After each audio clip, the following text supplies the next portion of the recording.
அனைவருக்கும் வணக்கம்.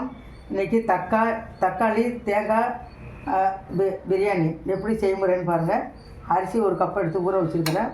4 தக்காளி, சின்ன வெங்காயம், பச்சை மிளகாய், தேங்காய் ஒரு கப்பு வச்சுருக்கேன். இஞ்சி பூண்டு, தாளிக்கிறதுக்கு சோம்பு, பட்டை, இலை, பூவு எல்லாமே வச்சுருக்கிறேன். புதினா கொத்தமல்லி வச்சுருக்கிறேன். இப்போ ஃபஸ்ட்டு தக்காளியை கொஞ்சம் இப்படி கீறின மாதிரி வச்சுக்கணும். இப்போ இந்த தக்காளியை நம்ம கீறின மாதிரி வைக்கணும். அப்போ தான் உரிக்கிறதுக்கு நல்லா வரும். இதை உரிக்கணும். இதை நல்லா இப்படி கீறிக்கிடுங்க. அப்படி கீறினோம்னா நல்லா வேக வச்சு கொஞ்சம் இப்போ தக்காளி வேக வச்சுருக்கிறேன். ஒரு 2 நிமிஷம் வெந்ததையுமே அதை தோல் உரிச்சிட்டு அரைக்கணும்.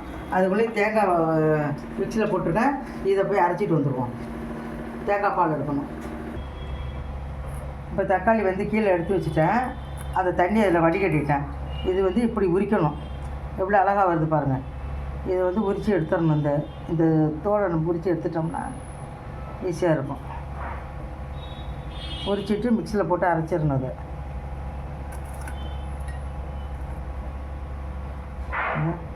நல்லா 4 பக்கமும் நல்லா வரும். இப்போ இந்த தக்காளியெல்லாம் உரிச்சாச்சு பாருங்கள். நல்லா உரிச்சாச்சு. 4 தக்காளியும் உரித்து இதில் வச்சுருக்கேன். தேங்காவை அரைச்சிட்டு வந்துடும். பால் எடுத்து இதை ஒரு பாத்திரத்தில் ஊற்றி வச்சிடுறேன். இப்போ தேங்காய் இந்த வடிகட்டி பால் எடுத்து வச்சுருக்கிறேன். இப்போ தக்காளியை போய் அரைச்சிட்டு வந்துடுவோம். இப்போ ஸ்டவ் அடுப்பில் வச்சாச்சு. நெய் ஊற்றுவோம். அதில்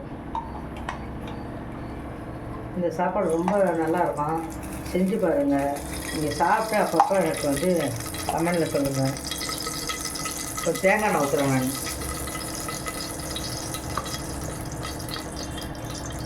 தேங்காய் நெய் நல்லாயிருக்கும். நல்லா சூடு இதாகட்டும்.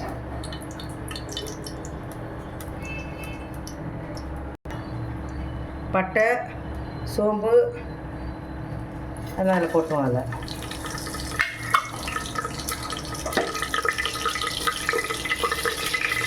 கொஞ்சம் வச்சோம்.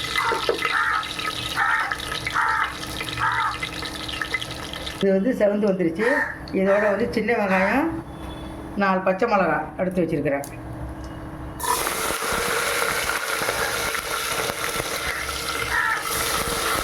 நல்லா செவந்து வரணும்.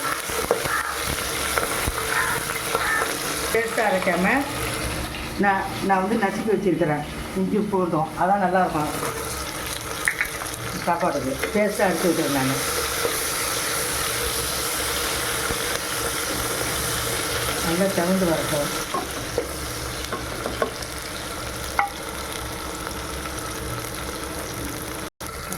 இப்போ இதோட புதினா கருவேப்பிலை வச்சுருக்கேன். அதை போட்டுருவோம்.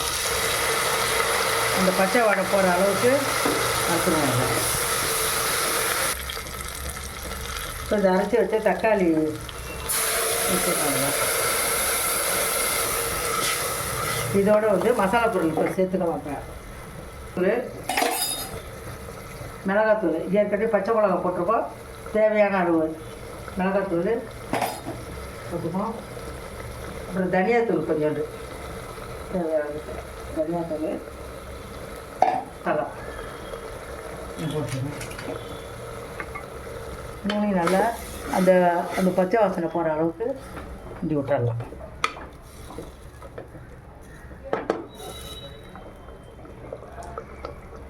உப்பு லைட்டாக போட்டுக்கலாம். உப்பு போட்டுடலாம். தேங்காய் ஊற்றிடலாம். தேங்காய் பால் ஏற்கனவே இதில் 1 கப்பு அரிசி எடுத்தேன். நான் 1 கப்பு தேங்காய் பால் ஊற்றிட்டேன். தக்காளி கொஞ்சம் ஊற்றிருக்கேன். இது கழுவிட்டு இது தக்காளி வேக வச்ச தண்ணி இதோட ஊற்றுறோம்னா 2 கப்பு இது அளவு கரெக்டாக வந்துடும். ஏற்கனவே கொஞ்சம் உப்பு தான் போட்டிருக்கேன். இப்போ கொஞ்சம் லைட்டாக உப்பு போட்டுக்கலாம். அதிகம் உப்பு வேண்டியதில்லை. சாப்பாடு டேஸ்ட்டு மாறிடும். அப்புறம் இது நல்லா கெட்டி விட்டுறலாம். அது இப்போ இதை மூடி வச்சிடலாம். கொதி வந்த பிறகு தான் விசில் போடணும். அப்போ தான் நல்லாயிருக்கும். இப்போ மூடி வச்சிடலாம். இப்போ நல்லா கொதி வந்துருச்சு. இது ஒரு கிண்டு கட்டி விட்டுடலாம். நீங்கள் எந்த என்னது மாதிரி ரைஸில் வேணாலும் செய்யலாம். பாஸ்மதி ரைஸில் செய்யலாம், வீட்டில் உள்ள அரிசி சாப்பாடு ரைஸில் செய்யலாம், எதில் செஞ்சாலும் நல்லாயிருக்கும் அது. இப்போ வந்து மூடி போட்டுருவோம்.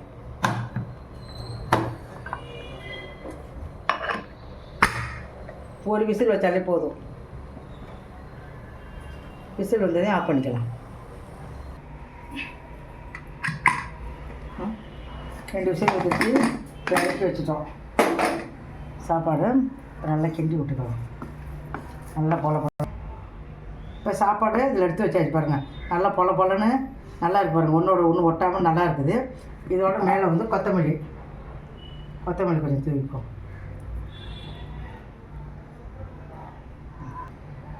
இந்த சாப்பாடு தக்காளி தேங்காய் பால் பிரியாணி அவ்வளோ நல்லா சுவையாக செஞ்சுருக்கேன். நீங்களும் செஞ்சு பாருங்கள். செஞ்சு பார்த்து சாப்பிட்டு பார்த்துட்டு கமெண்ட் பண்ணுங்கள், லைக் பண்ணுங்கள், ஷேர் பண்ணுங்கள். உங்களோட ஆதரவு எனக்கு எப்பயுமே எனக்கு தேவை. எனக்கு நன்றி, வணக்கம்.